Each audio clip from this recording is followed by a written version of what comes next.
Hey everyone, in this video we're going to be looking at chapter 23 of Peopleware, which is called Teamicide. In the last chapter we saw an excellent example of an engaged and effective team, a team that did good work, that was full of people who were happy to be there. Kind of a dream team, and one that we wish would be all the teams that we were on and that we worked with. But that's not really how most teams are, is it? So the authors, in an attempt to figure out how to make teams gel like the black team did, realized that there isn't a formula to make this happen.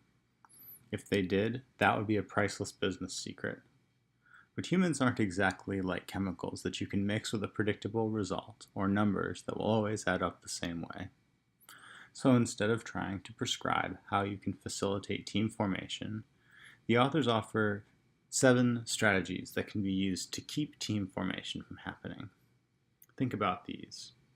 Then perhaps, if you cause the opposite to happen in your own environment, you might find your team gelling. No promises, but you can do it. I believe in you. The authors broadly call this suite of team destruction tools Teamicide, and the first tool is called defensive management. Defensive management means to distrust your people and to force them to operate within a thin band of acceptable behavior or acceptable execution of tasks. Acceptable behavior and tasks as defined by you with your broad knowledge and experience. Defensive management is sometimes hard to be aware of as something that's happening, as it can be confused with just doing your job.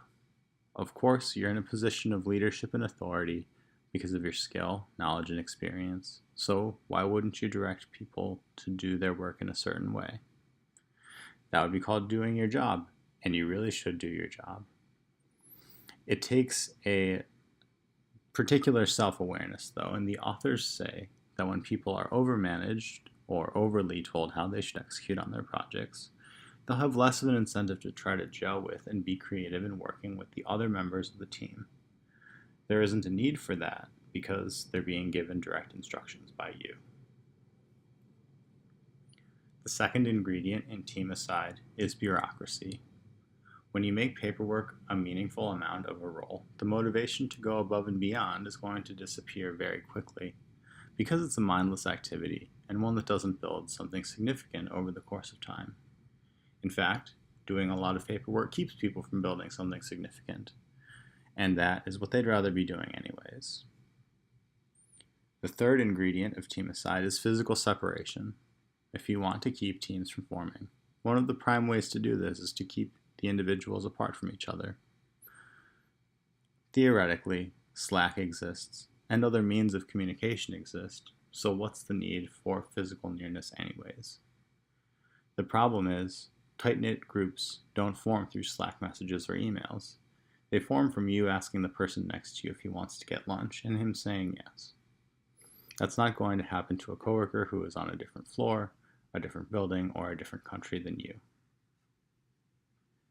The fourth ingredient for Teamicide is fragmentation of time. A surefire way to keep people from forming gelled teams is to put them on multiple teams because no one can be fully invested in several groups. The reality is, people can only manage so many unique human interactions, and so spreading them amongst a couple dozen is going to be counterproductive, ultimately, because of that, and also because of time lost in context switching. Ideally, it would be much better if a person is only on one team. The fifth ingredient for Teamicide is to create reduced quality products.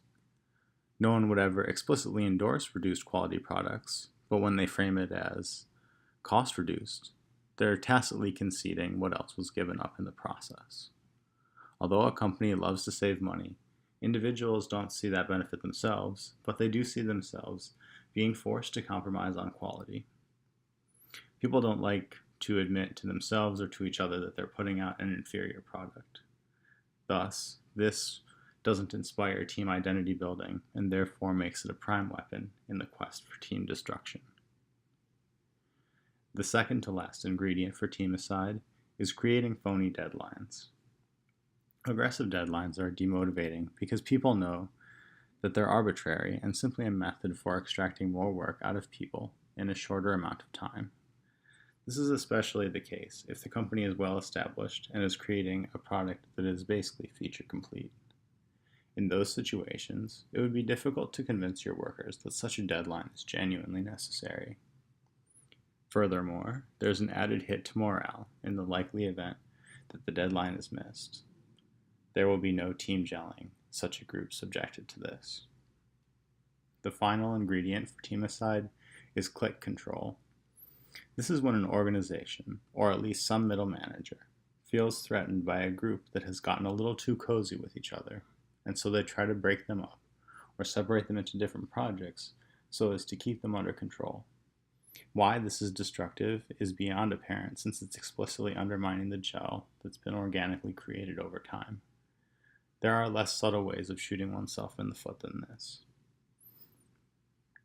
So to recoup, the 7 things you can do, and there really are 7 things you can do to undermine your team's group identity from being formed, are these: defensive management, bureaucracy, physical separation, fragmentation of people's time, quality reduction of the product, phony deadlines, and clique control. While companies don't attempt consciously to destroy their own teams, they seem to manage to do it anyways. So that's all for this video. I hope you found it thought-provoking and helpful, and I'll see you all in the next one.